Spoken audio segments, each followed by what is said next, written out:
नमस्कार। आज 30 जुलाई सन 2022 दिन शनिवार जिला गौतम बुद्ध नगर तहसील दादरी विकासखंड बिशरख शहर नोएडा की पावन भूमि से मैं मंच संचालक डॉक्टर अतुल चौधरी नोएडा खबर.com के तमाम पाठकों, श्रोताओं एवं दर्शकों का खैर मकदम, क्रांतिकारी इस्तकबाल और सलाम पेश करता हूं, जिन्होंने अपनी गरिमामयी उपस्थिति से आज इस सभा को कृतार्थ और अलंकृत किया है। आज जिस विषय पर हम चर्चा करने जा रहे हैं उस विषय का नाम है क्यों जरूरी है नोएडा ग्रेटर नोएडा में जल संरक्षण।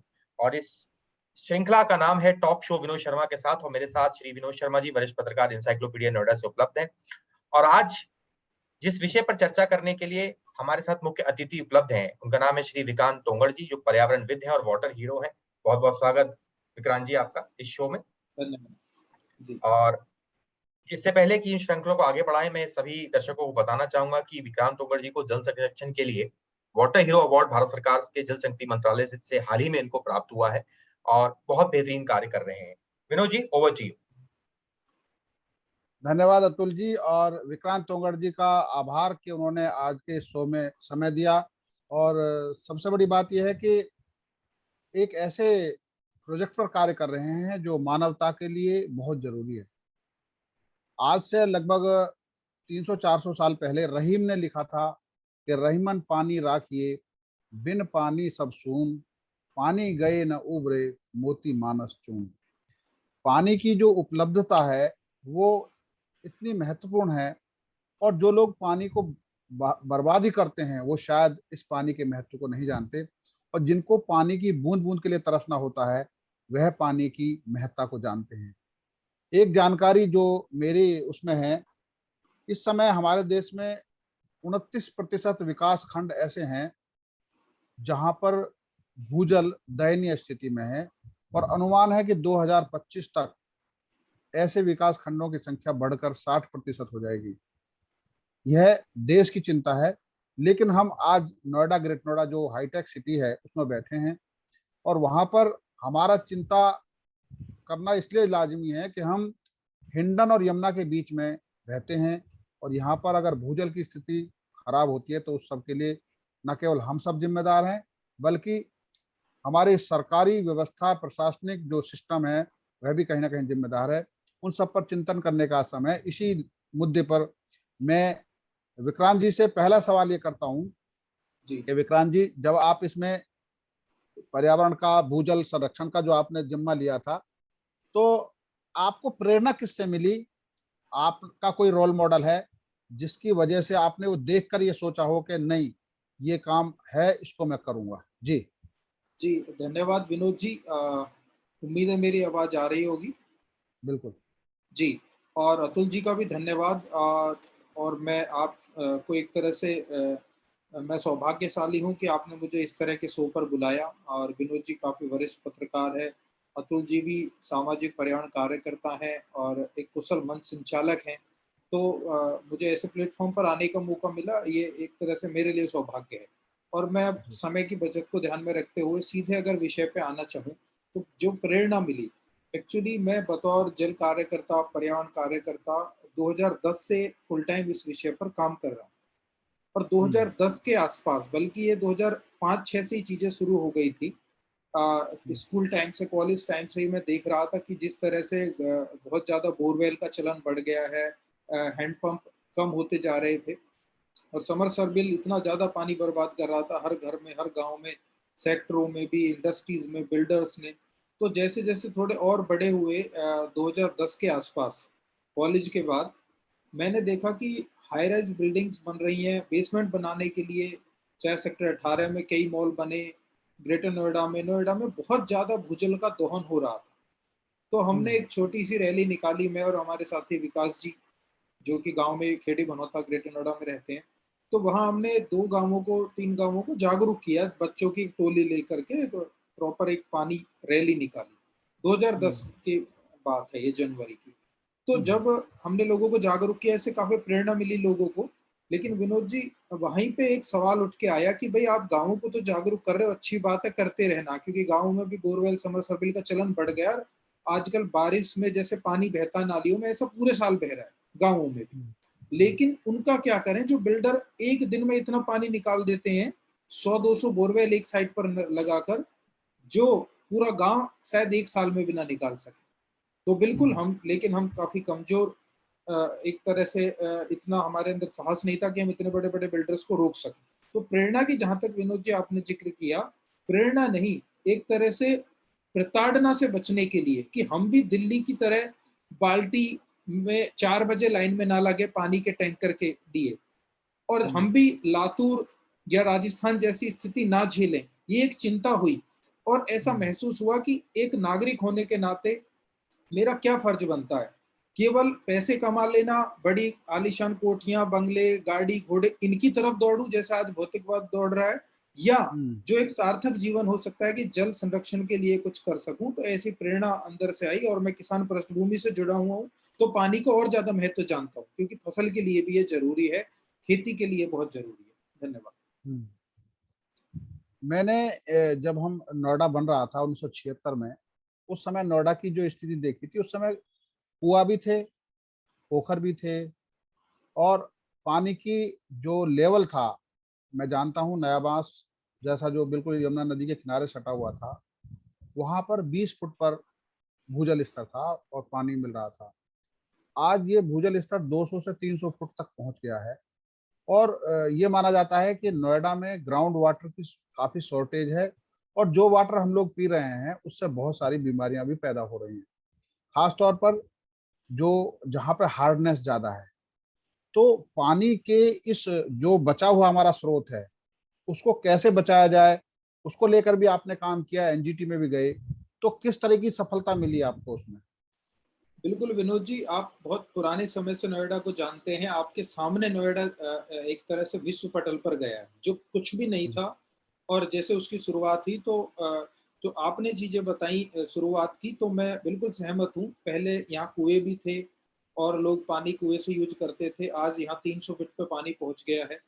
तो जहां तक खारेपन की बात है, बिल्कुल ये यमुना का फ्लड प्लेन है, बल्कि यमुना यहाँ से होके गुजरती थी। अब हमने बंद बना दिए हैं, एम्बैंकमेंट बना दिए हैं, तो यमुना को सीमित कर दिया, बल्कि जितना भी पूरा नोएडा है, हिंडन यमुना का पूरा एक एक बहाव यहाँ से बहता था।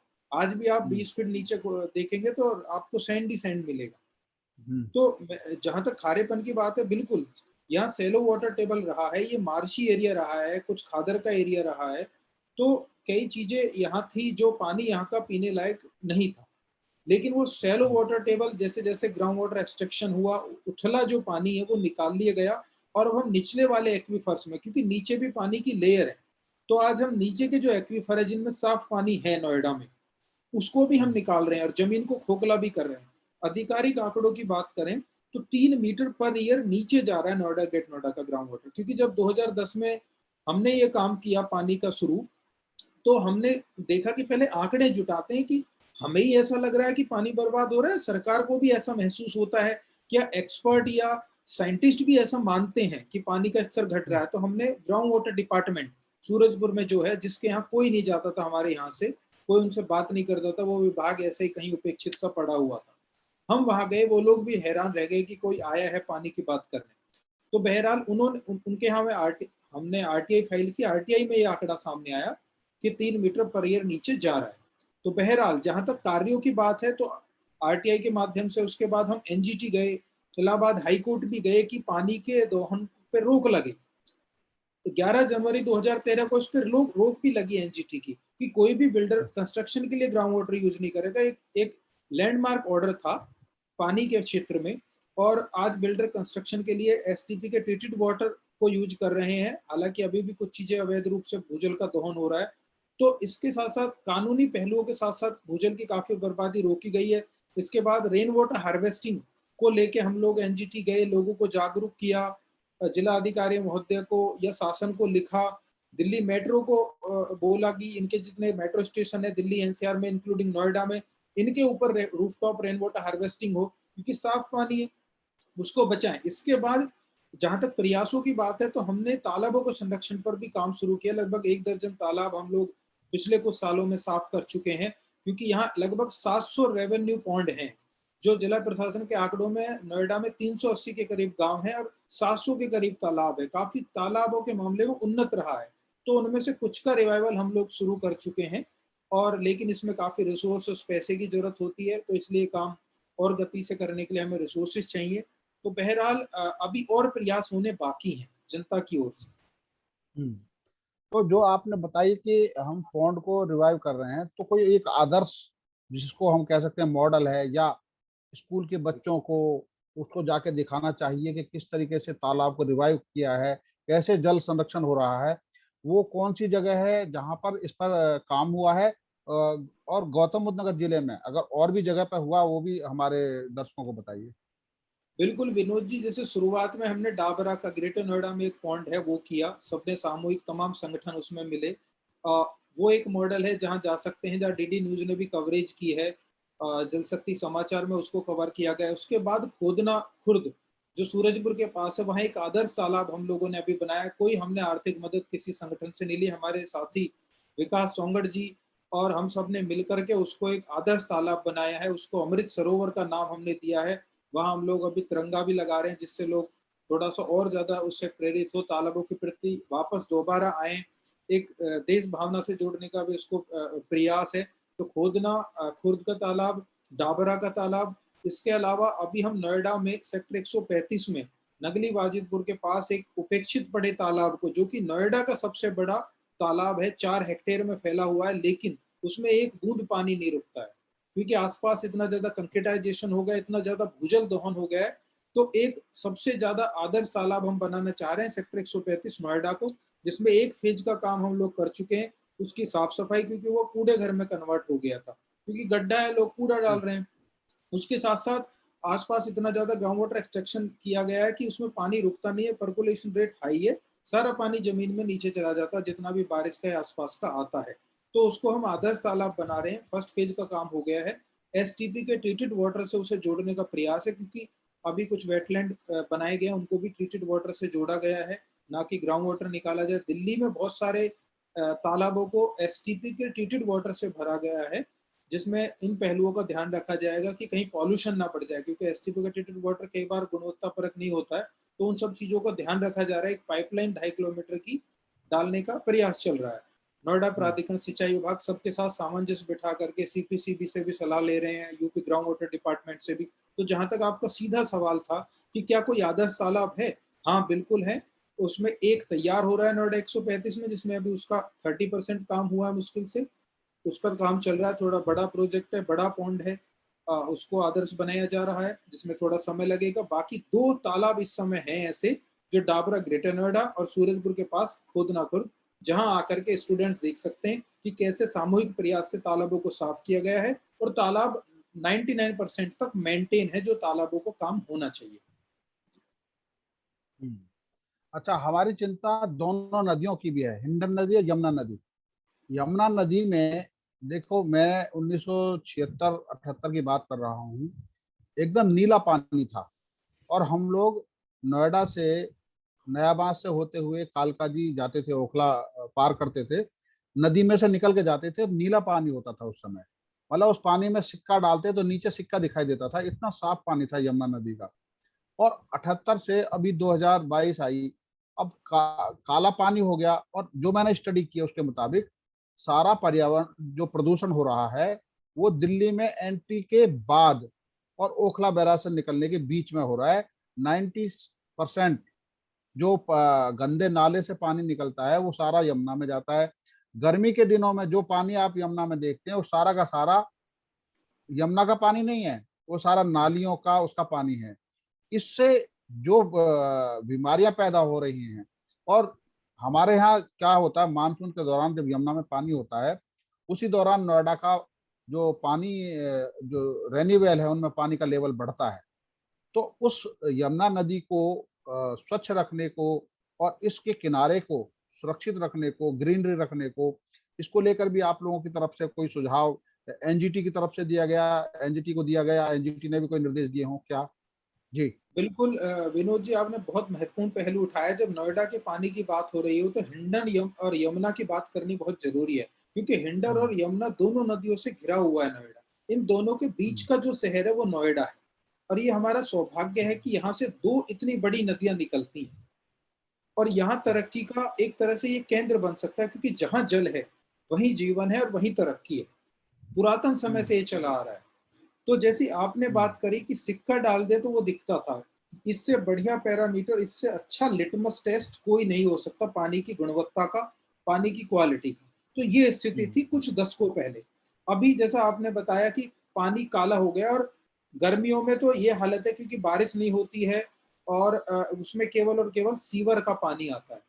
तो बिल्कुल जैसा आपने कहा कि दिल्ली दिल्ली मेजर कंट्रीब्यूटर है यमुना के पॉल्यूशन के लिए। जब दिल्ली में यमुना एंटर करती है हरियाणा से, तो आप देखेंगे उसका पानी फिर भी बहुत बेहतर है। मैं ये नहीं कह रहा हूँ कि वाटर क्वालिटी WHO के स्टैंडर्ड के अकॉर्डिंग पीने लायक है, नहाने लायक भी मुश्किल कह सकते हैं। दिल्ली से पहले भी पानी की स्थिति बहुत अच्छी नहीं है, लेकिन जैसे ही दिल्ली में एंटर होती है और जब ओखला बैराज के पास आकर के फिर नोएडा में प्रवेश करती है, फिर डाउन स्ट्रीम में आगरा और फिर संगम तक जाती है, इलाहाबाद तक, तो ये जो स्ट्रेच है दिल्ली का, ये बेशक पूरी यमुना का हार्डली 2% होगा, लेकिन पॉल्यूशन के कंट्रीब्यूशन में देखें तो साइंटिफिक रिपोर्ट्स ये बता रही है 70% से ज्यादा पॉल्यूशन देती है दिल्ली। एरिया उनके पास यमुना का ओनली 2% है, लेकिन आप देखेंगे कंट्रीब्यूशन, मैं रिपीट कर रहा हूँ, 70% से ज्यादा है दिल्ली जो करते, क्योंकि दिल्ली में इतना ज्यादा एक तरह से पॉपुलेशन प्रेशर है, इतनी इंडस्ट्रीज हैं और करप्शन बहुत ज्यादा है। पॉल्यूशन कंट्रोल DPCC जिसे बोलते हैं, दिल्ली पॉल्यूशन कंट्रोल कमेटी में लोकल एजेंसीज जो है वहां पर, म्यूनिसिपल कॉर्पोरेशंस, तमाम अवैध उद्योग चल रहे हैं, घरों में उद्योग चल रहे हैं, छोटे बड़े उद्योग हैं काफी। तो उन सबसे गंदा पानी आता है। रात को इंडस्ट्री चलाते हैं, दिन में आराम करते हैं वो लोग, अंदर से लॉक करके इंडस्ट्री चलती है रात में। तो कुल मिलाकर के ये दिल्ली अगर पॉल्यूशन को कम करती है तो नोएडा को राहत मिल सकती है, क्योंकि आज देखिए आप, नोएडा ग्राउंड वाटर निकाल नहीं सकता, कई लाख की आबादी है, गंगा से पानी मंगाना पड़ रहा है। आप देखिए कहाँ गंग नहर से पानी ला रहे हैं, लेकिन वो जो पानी था वो पहले फेज के मास्टर प्लान के लिए था। अब मास्टर प्लान बढ़ रहा है, मतलब आबादी बढ़ रही है, नोएडा का विकास हो रहा है, अब कहाँ से पानी आएगा? तो जो गंग नहर है उसकी भी एक लिमिट है। लेकिन अगर यमुना साफ होती तो हम यमुना से कुछ पानी ले सकते थे, बोरवेल के थ्रू, रेनी वेल के थ्रू, या नेचुरली भी ग्राउंड वाटर हमारा प्रॉपर रिचार्ज होता, पानी की क्वालिटी अच्छी होती, तो आज हमें दूसरी नदियों पर, गंगा या दूसरी नदी के ऊपर निर्भर नहीं होना पड़ता। वही बात हिंडन की है। हिंडन की स्थिति भी खराब है, लेकिन उसके लिए दिल्ली को दोष नहीं दे सकते हम। हिंडन के लिए हम स्वयं जिम्मेदार हैं, नोएडा, गाजियाबाद और अपस्ट्रीम में जो भी शहरी इंडस्ट्रियल एरियाज। जी, लेकिन हिंडन के लिए क्या कोई प्लान बना?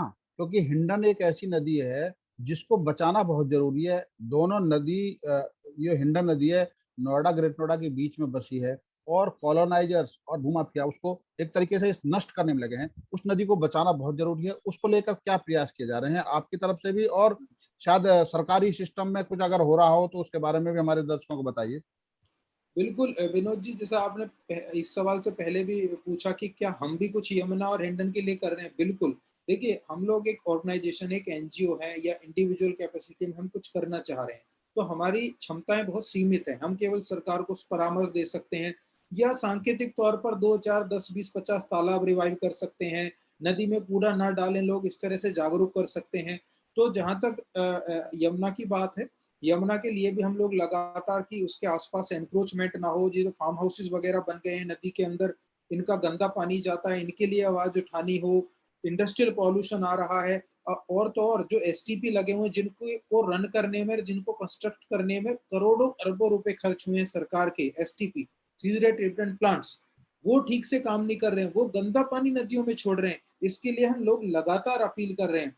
केंद्र सरकार ने कोविड के दौरान नोएडा के STPO की जांच की थी, और ये लिखा था स्ट्रिक्टली कि IPC की और एनवायरमेंट प्रोटेक्शन एक्ट की इन धाराओं में मुकदमा दर्ज करो जो लोग नोएडा अथॉरिटी में STP के संचालन के लिए जिम्मेदार है, ऑफिसर्स, गवर्नमेंट ऑफिसर्स और प्राइवेट ठेकेदार जो STP रन कर रहे हैं। क्योंकि कई STP नोएडा में सीधे गंदा पानी डाल रहे हैं नदी में, बिना ट्रीटमेंट कर करोड़ों रुपए के बिल भी जा रहे हैं।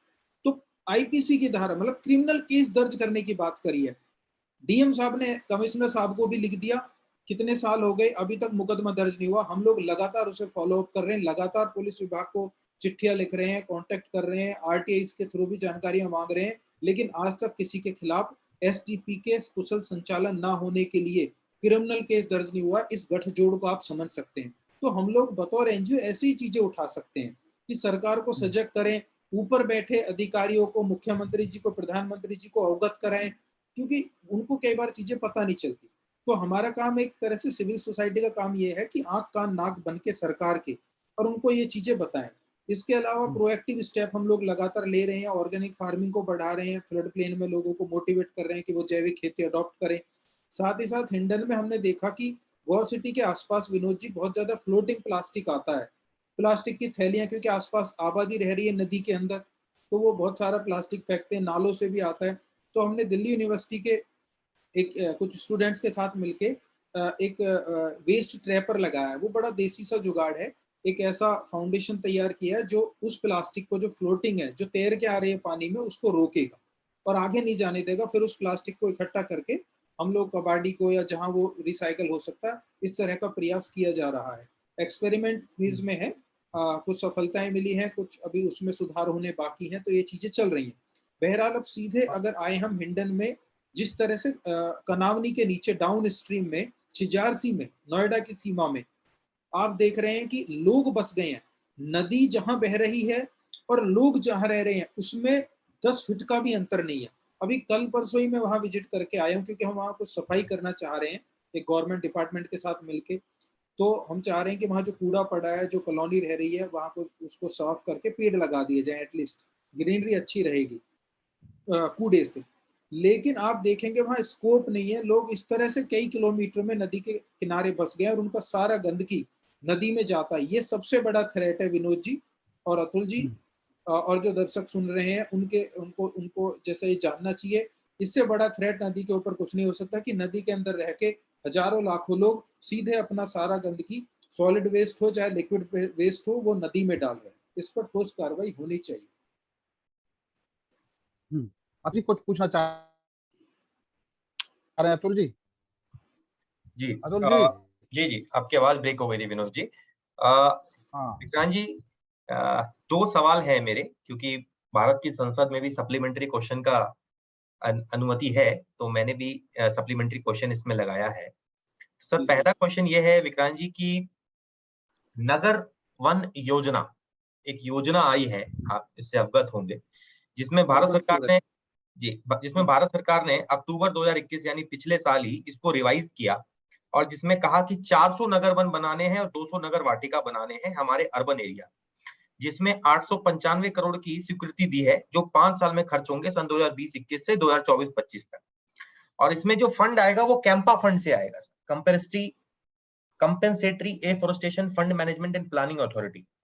तो इस पर जी जी आप क्या कर रहे हैं कि कैंपा फंड किस प्रकार से डीएम से लेके हम अगर मियावाकी टेक्निक से जो आप गाजियाबाद में बना रहे हैं, मैं फॉलो किया, बहुत अच्छा लगा मुझे, क्या मियाँ भी वाकी टेक्निक से इस पे कर सकते हैं? और सप्लीमेंट्री क्वेश्चन इसमें ये है कि भारत के माननीय प्रधानमंत्री जी ने 15 अगस्त सन 2023 यानी अगले साल तक के स्वतंत्रता दिवस तक पूरे भारत में लगभग 50,000 पौंड रिवाइवल का लक्ष्य रखा है। यानी भारत में जितने जिले हैं, प्रत्येक जिले में कम से कम 75 पौंड कम से कम रिवाइज होगा। इसी को देखते हुए उत्तर प्रदेश के भी माननीय मुख्यमंत्री जी ने कहा है कि 58189, मैं रिपीट कर रहा हूं, 58189 जितने ग्राम पंचायत है उत्तर प्रदेश में, उन कम से कम हर ग्राम पंचायत से 2 पॉइंट रिवाइज होने चाहिए 15 अगस्त 2023 तक। सर विक्रांत जी, इसमें आप क्या देख रहे हैं और क्या किस प्रकार से सहयोग कर सकते हैं कैंपा फंड और point revival? Over to you Vikrant ji ji, thank you. आपने बहुत अच्छे सवाल उठाए अतुल जी, और मैं खुद मतलब कहना चाहूँगा कि आप अपने दैनिक जीवन से समय निकाल के, क्योंकि आप जॉब भी करते हैं और फिर भी इतना समय समाज के लिए देते हैं, सबसे कनेक्ट रहते हैं, तमाम सामाजिक संगठनों से, सबके काम पर एक नज़र रखते हैं और मौके पे अपना सुझाव देते हैं, लोगों का मार्गदर्शन करते हैं, मोटिवेशन करते हैं। तो मैं आपकी प्रशंसा करना चाहूँगा यहाँ। फिर सवाल पे आना चाहूंगा, क्योंकि अभी 30 मिनट पूरे होने वाले, मुश्किल से 2-2.5 मिनट बचे हैं। उन उस समय में मेरी कोशिश है कि इन दोनों सवालों का, जिसमें अर्बन फॉरेस्ट का आपने जिक्र किया और अमृत सरोवर योजना, जिसमें हर जिले में 75 तालाबों को एक तरह से रिवाइव करना है, ये एक अच्छी एक तरह से मुहिम है। तो जहां तक इन दोनों के इम्प्लीमेंटेशन की बात है, क्योंकि अमृत सरोवर को तो इसी अगस्त तक, क्योंकि 75वीं एक तरह से वर्षगांठ है, तो कोशिश है भारत सरकार की कि इसी अगस्त तक इसको पूरा किया जाए। तो जहाँ तक इन दोनों नीतियों की बात है, प्रधानमंत्री जी का सपना है, जो कि बहुत अच्छी पहल है, क्योंकि कई सालों से हम लोग काम कर रहे हैं, तो प्रधानमंत्री जी या ऊपर के लेवल से इस तरह से कभी पब्लिक के अंदर मोटिवेशन नहीं भरा गया है, जो अब हम देखने में एक तरह से हमारे देखने में आ रहा है पानी को लेके। क्योंकि जल को लेके एक तरह से लोगों में आज क्रेज है, या तो लोग इसकी गंभीरता को समझ रहे हैं। 2010 में जब मैं काम करना शुरू कर रहा था तो लोगों को समझाना पड़ता है कि जल भी एक विषय है, तालाबों पर भी काम करना जरूरी है। लेकिन आज इतनी जागरूकता प्रधानमंत्री कार्यालय और मन की बात और तमाम चीजों से इसमें फैलाई गई है, और सरकारी तंत्र इसको लेके पहले के अपेक्षाकृत गंभीर हुआ है। लेकिन अभी भी इसमें बहुत सी चीजें बाकी हैं, जैसे सघन वन की या अर्बन फॉरेस्ट की बात हुई, मियावाकी की बात हुई। तो मियावाकी एक अच्छा तरीका हो सकता है, इसको बहुत प्रमोट किया जा रहा है, लेकिन मियावाकी के रिजल्ट अभी बहुत अच्छे आने बाकी हैं भारत के परिप्रेक्ष्य में। इस पर कुछ रिसर्च हो रहा है। जो एनजीओ जिसमें पिछले 7-8-10 सालों से काम कर रही हैं, वो भी अभी रिसर्च फेज में ही है, लेकिन फिर भी भारत सरकार इसको प्रमोट कर रही है, अच्छी बात है। अभी यूपी गवर्नमेंट ने पॉल्यूशन कंट्रोल बोर्ड को बोला है कि जो इंडस्ट्रीज में वो लोग ग्रीनरी डेवलप कराते हैं पॉलिसी के अकॉर्डिंग, उसमें मियावाकी कराएं, क्योंकि मियावाकी को सिंपल भाषा में कहें तो वो तकनीक है जो कम जगह में ज्यादा हरा भरा कर सकती है और फास्ट ग्रोथ है। लेकिन अभी हमारा जो कन्वेंशनल प्लांटेशन है उससे बेहतर कुछ नहीं हो सकता। जो हमारा बर्ड पीपल पिलखन जो देसी तरीका है, जिसमें पेड़ की पूरी कैनोपी को फैलने का मौका मिलता है, और पेड़ केवल ग्रीनरी का माध्यम नहीं रहे, उसके नीचे एक बायोडाइवर्सिटी डेवलप होती है। हर पेड़ की अपनी एक बायोडाइवर्सिटी है, हर पेड़ पर आने वाले अलग तरह के पक्षी, कीड़े, और उस फल को खाने वाले, अगर वो फलदार पेड़ है तो अलग रहे हैं, तो एक अलग इकोसिस्टम होता है हर पेड़ का। हम एक साथ मियावाकी तकनीक में बहुत ज्यादा उसको मिक्स करके कहीं ना कहीं अगेंस्ट जा रहे हैं। पर ठीक है, शहरीकरण बढ़ रहा है, जमीनें कम है, ऐसे में कम जमीन पर ज्यादा पौधे लगाने के लिए, क्योंकि अभी हम इसलिए ज्यादा पौधे लगा रहे हैं, मतलब पूरी दुनिया में पौधों पर इसलिए ज्यादा फोकस है कि ग्रीनरी बढ़े, ग्राउंड वाटर रिचार्ज हो, और साउंड पॉल्यूशन जो होता है, क्योंकि पेड़ साउंड पॉल्यूशन को कंट्रोल करने में भी मददगार होते हैं, और ये सब चीजें देख रहे हैं। तो बहरहाल अर्बन फॉरेस्ट पर काम हो रहा है, लेकिन जैसा भारत सरकार की योजना है, कैंपा फंड से वो लोग जिले को फंड देना चाह रहे हैं। हर एक जिले में कैंपा फंड 60-70 हजार करोड़ रुपए, जितना मुझे नॉलेज है, ऐसे ही पड़ा हुआ है जो पेड़ों के लिए खर्च होना है। अभी तक उस पर बहुत ज्यादा पैसा खर्च नहीं हुआ, तो अच्छी बात है, कैंपा फंड से फंड निकाल करके हम लोग इस तरह से प्लांटेशन करें। लेकिन हमारे जिले की जहां तक बात है, अभी एनजीओ कॉरपोरेट ही अर्बन फॉरेस्ट को अतुल जी बढ़ावा दे रहा है। अभी कैंपा फंड से कोई सच फंड हमारी नॉलेज में नहीं आया, हाँ, लेकिन हम इसका फॉलो अप कर रहे हैं। 2 पॉलिसीज का हम फॉलो अप कर रहे हैं।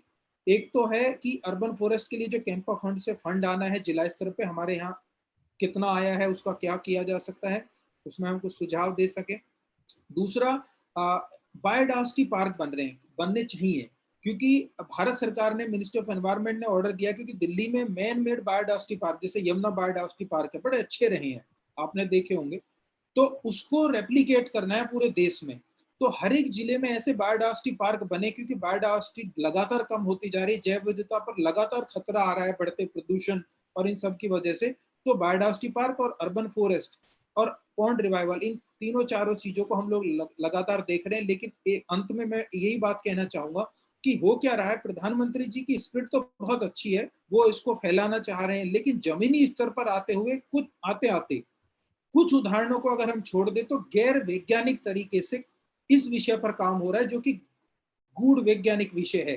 तालाब कोई ऐसे ही कोई चीज नहीं है, इसके पीछे साइंस है। तो कहीं ना कहीं प्लांटेशन, पॉन्ड रिवाइवल, इन सब चीजों में जो एक्सपर्ट्स हैं उनके ओपिनियन हम कई बार नहीं ले रहे हैं। हम सरकारी स्तर पर भी, एनजीओ स्तर पर भी हमारे एक से एक एक्सपर्ट डिपार्टमेंट बैठे हुए, साइंटिस्ट बैठे हुए हैं। तो तालाब के केवल जलकुंभी हटा देना, उससे प्लास्टिक को हटा देना, थोड़ी सी मेड़बंदी कर देना, 4 पौधे लगा देना रिवाइवल नहीं है। उसके कैचमेंट एरिया को बचाना है, उसके ऊपर अतिक्रमण को भी हटाना है, और तालाब रेगुलर सस्टेन कर सके, इस तरह का भी कुछ प्लान हो, वो हम वैज्ञानिकों के थ्रू साइट स्पेसिफिक प्लान ही बना सकते हैं। तो मैं एक लाइन में कहूं तो साइंटिफिक अप्रोच की अभी ज्यादा जरूरत है। वो अगर हम लेते हैं तो अपने इस जल के क्रांति को, इस ग्रीन भारत की क्रांति को आगे बढ़ा सकते हैं। मैं 2 सवाल कर रहा हूँ इस मामले में, कि अभी 2 चीज आपने कही कि अनसाइंटिफिक तरीके से काम हो रहा है। उनमें पहला मामला है वाटर हार्वेस्टिंग का। वाटर हार्वेस्टिंग को लेकर नियम बनाया गया है नोएडा जैसे शहर में, कि 300 मीटर से ऊपर के जो भी रेजिडेंशियल प्लॉट हैं या जो भी प्रोजेक्ट हैं जो भी बन रहे हैं उनमें कंपनी हो। लेकिन अगर प्रैक्टिकल देखा जाए तो मेरे ख्याल से कहीं नहीं है। मैं तो ये मानता हूँ कि जो सरकारी बिल्डिंग है सबसे पहले उनमें लगू है, सामुदायिक भवनों में, सरकारी स्कूलों में, कॉलेजों में, जहाँ पर अमूमन हर एक की भागीदारी भी होती है, सुपरविजन भी होता है। पर वाटर हार्वेस्टिंग का सिस्टम लागू कर दिया है कि किस तरीके से उसको करना है, और उसकी बाकायदा हर गांव पर, अब क्योंकि हमारे यहाँ गांव पंचायत भी नहीं है, कम से कम हर गांव में एक प्रशिक्षण इसका दिया जाए कि आप अपने घरों में कैसे वाटर हार्वेस्टिंग सिस्टम को लागू कर सकते हैं। और उसके साथ ही आप देखिए कि अब आगे हम नोएडा से, ग्रेट नोएडा से आगे जेवर यमुना एयरपोर्ट बन रहा है और यमुना अथॉरिटी डेवलप हो रही है। तो हमारा बहुत बड़ा एरिया ऐसा है जो यमुना नदी के किनारे होगा। उस एरिया के बारे में क्या सोचा गया है? वहां पर जो अभी वनों की बात हो रही है, हमारे घने वन, अगर वो नदी के किनारे घने वन विकसित हो जाता है तो कितना खूबसूरत होगा वो नज़ारा, जब हम यमुना के किनारे ऐसे घने वन देखेंगे और उन्हीं के बीच में सरोवर होगा, कुछ कैचमेंट एरिया होंगे वाटर से जुड़े हुए। तो वो एक नया एक रिसर्च का जगह भी होगी, जो आप बायोडाइवर्सिटी पार्क की बात कर रहे हैं। तो ऐसी चीजों पर गौर किया जाना बहुत जरूरी है और उस पर स्टडी हो। मेरा तो और भी मानना है कि अब हर जिले में अगर कुछ डेवलपमेंट वर्क हो रहे हैं, प्रोजेक्ट बन रहे हैं, तो जैसे मास्टर प्लान बनता है ना, इस तरीके से वाटर का भी मास्टर प्लान तैयार होना चाहिए, हर शहर का, हर जिले का। जी विक्रांत जी बताइए। बिल्कुल विनोद जी, आपने बहुत महत्वपूर्ण बात उठाई कि एक नया शहर हम बनाने जा रहे हैं जो आगरा तक और आगे तक वो कनेक्ट करेगा, ग्रेटर नोएडा को कनेक्ट कर देगा। जेवर एयरपोर्ट जैसा बड़ा अंतर्राष्ट्रीय एयरपोर्ट बन रहा है, तो ऐसे में हम ग्रीनरी को भी लगातार मेंटेन करें। देखिए, जेवर पहले से ही थोड़ा सा सूखा सा और कम पानी का संकट सा वहाँ रहा है। खेती भी बहुत अच्छी नहीं होती है कुछ हिस्सों को छोड़ करके, बेशक वहां से यमुना निकलती है। लेकिन पिछले कुछ समय में जैसे हरित क्रांति आई और तमाम लोग थोड़े अपडेट हुए, तो खेती अब अच्छी होने लगी थी। अब जेवर कोई बंजर एरिया नहीं रहा है।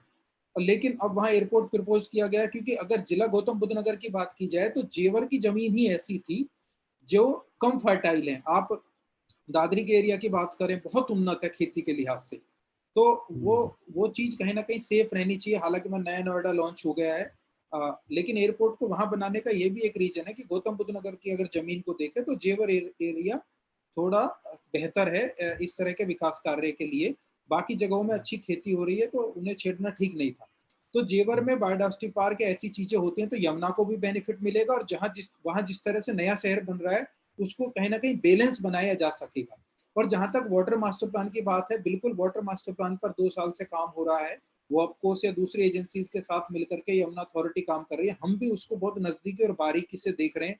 लगातार ऑफिसर्स के साथ मीटिंग हुई है, आरटीआई के थ्रू या चिट्ठी के थ्रू हम लोग लगातार उनके कम्युनिकेशन में है। अभी यमुना प्राधिकरण का प्लान है कि वो कुछ गंगा वाटर लेंगे, कुछ ग्राउंड वाटर लेंगे, तब अपनी पानी की सप्लाई वो पूरे शहर को करेंगे। हमारा उनसे ये रिक्वेस्ट चल रहा है, आप ग्राउंड वाटर पर शहर मत बसाइए, आप ग्राउंड वाटर बिल्कुल यूज मत कीजिए। तो अभी चीजें डिस्कशन में है, क्योंकि इतना गंगा वाटर मिलना भी मुश्किल है कि पूरी तरह से गंगा वाटर पर डिपेंड शहर नहीं रह सकता है, क्योंकि गंगा वाटर की भी लिमिटेशन है। लेकिन इतना हो गया है कि जेवर एयरपोर्ट में कंस्ट्रक्शन में और पोस्ट कंस्ट्रक्शन एक बूंद भी ग्राउंड वाटर यूज नहीं किया गया। ऐसी अंडरटेकिंग भारत सरकार ने दे दी है, सॉरी यूपी सरकार ने दे दी है, और अब उम्मीद है कि उसमें ग्राउंड वाटर यूज नहीं होगा। तो कुल मिलाकर के इस तरह के मास्टर प्लान और भी शहरों के लिए बनने चाहिए, ग्रेट नोएडा नोएडा के लिए जो वाटर मास्टर प्लान। तो उम्मीद है इन पर काम होगा तो हम जल उन्नत बन पाएंगे और विकास भी कर पाएंगे।